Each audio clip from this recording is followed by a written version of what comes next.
Hello everyone, I'm Pat Preston, and it is Bible story time. I'm here to share with you a story from the Bible that is near and dear to my heart as a child.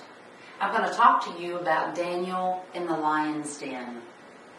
Daniel was a great man.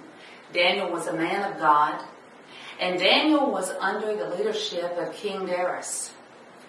King Darius allowed Daniel and two other men to become supervisors of the governor in his kingdom.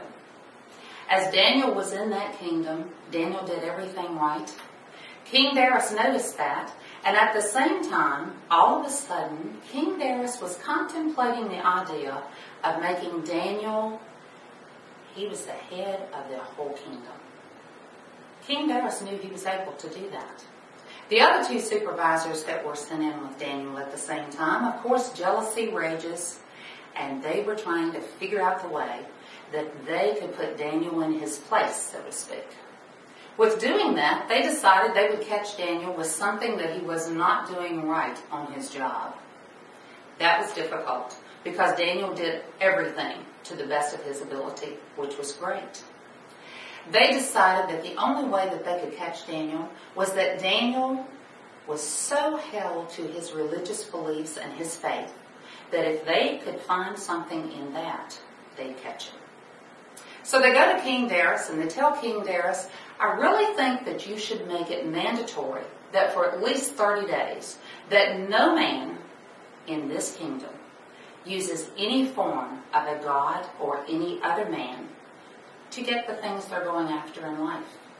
They knew that if he made that and enforced that law, that Daniel would be in trouble.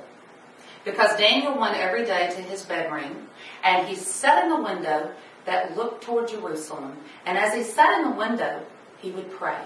He prayed to God 3 times a day. So they watched outside, they watched him in the window, and as they saw him going into his deepest of prayers, they go flying back to King Darius and tell him, he is disrespecting you, your majesty. King Darius is looking at that, knowing that as he made the law from the Medes and the Persians, that it must convey and stay, that he could not remove that law.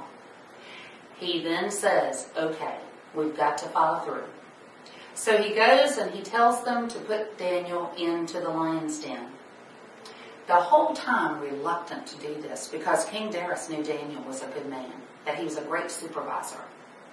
They take Daniel down, they put him into the lion's den, they roll the stone back into the front of the door. That entire night, King Darius couldn't sleep, he couldn't eat, he had no entertainment for that evening. He was worried about Daniel.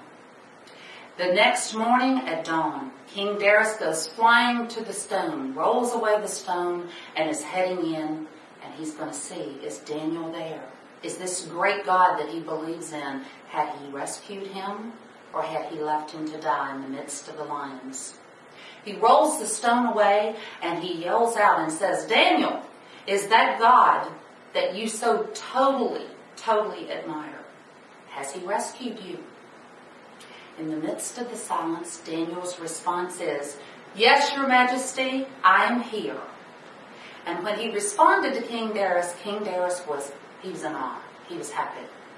He takes Daniel out of the pit. They go out, and King Darius immediately calls upon the accusers, their wives, and their children to be thrown into the pit with the lions. That was done.